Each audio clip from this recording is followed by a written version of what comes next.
Measles alert, potential exposure at local hospitals. A recent spike in public health alerts has left many in the capital region on high alert after a measles case was traced to 2 local hospitals. The New York State Department of Health is now urging caution, revealing that an individual from Vermont, recently returned from international travel, visited the emergency rooms of Saratoga Hospital and Albany Medical Center before a diagnosis was confirmed.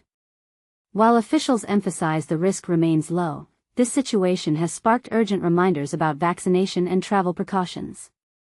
But here's where it gets tricky. The patient was in the Saratoga ER on July 14, and anyone present during that time is advised to reach out directly to the hospital for guidance. Meanwhile, those who were at Albany Medical Center's ER on July 16 have already been contacted.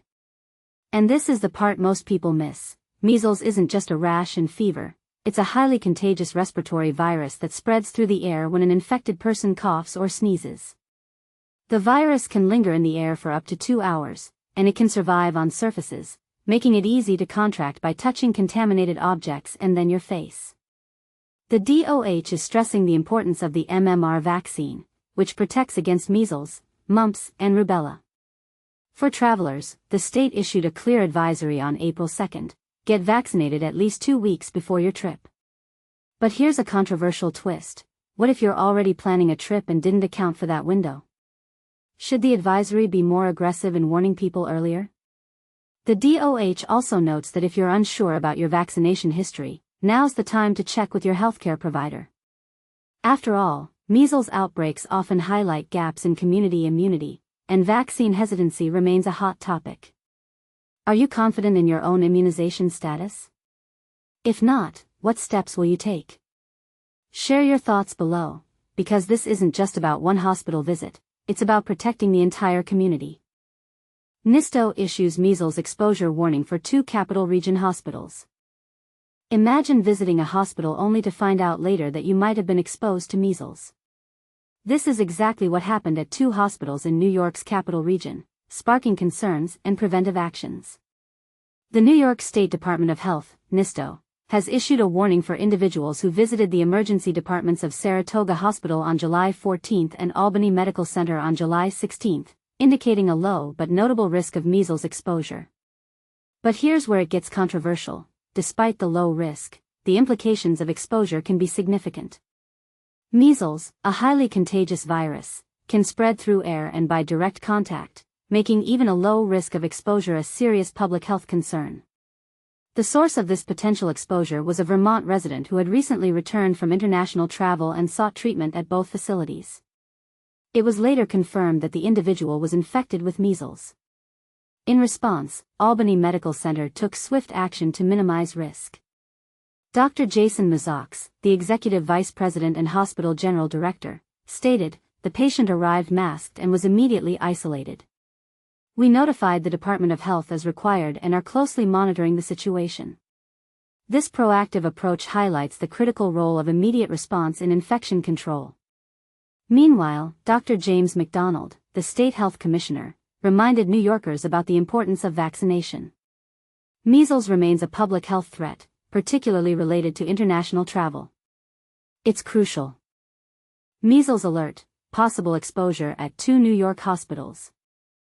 A measles case confirmed in New York has sparked concern and prompted health officials to issue a warning about potential exposures. This situation underscores the importance of vaccination and raises questions about how we handle public health in an increasingly interconnected world. But here's where it gets complex. The individual, a Vermont resident returning from an international trip, visited not 1, but 2 hospital emergency rooms in New York's capital region. This raises immediate concerns about the potential spread of this highly contagious disease. The New York Department of Health has identified Albany Medical Center and Saratoga Hospital as the 2 locations where individuals may have been exposed. Let's break down the timeline and what it means for you. The Vermont resident sought care at Saratoga Hospital's emergency department on July 14. If you were present in that emergency room on that date, you are being strongly encouraged to contact your healthcare provider.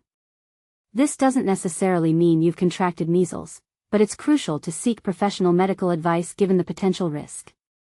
Early detection and preventative measures can significantly impact the course of the illness. And this is the part most people miss. the same individual also visited Albany Medical Center's emergency department on July 16. Fortunately, the Department of Health has already identified and directly contacted individuals potentially exposed at Albany Med. This proactive approach is commendable, but it also begs the question, why couldn't this same approach be applied to those potentially exposed at Saratoga Hospital? Is it a matter of resources, record keeping, or something else entirely? It's a point worth considering. While officials state the overall risk of infection remains low, measles is incredibly contagious. It's an airborne virus, meaning it can spread through coughing and sneezing, making emergency room settings particularly vulnerable. This case highlights the challenges of containing infectious diseases, especially in busy public spaces. Now, here's a controversial point to ponder. Should individuals traveling internationally be required to provide proof of vaccination against preventable DISE?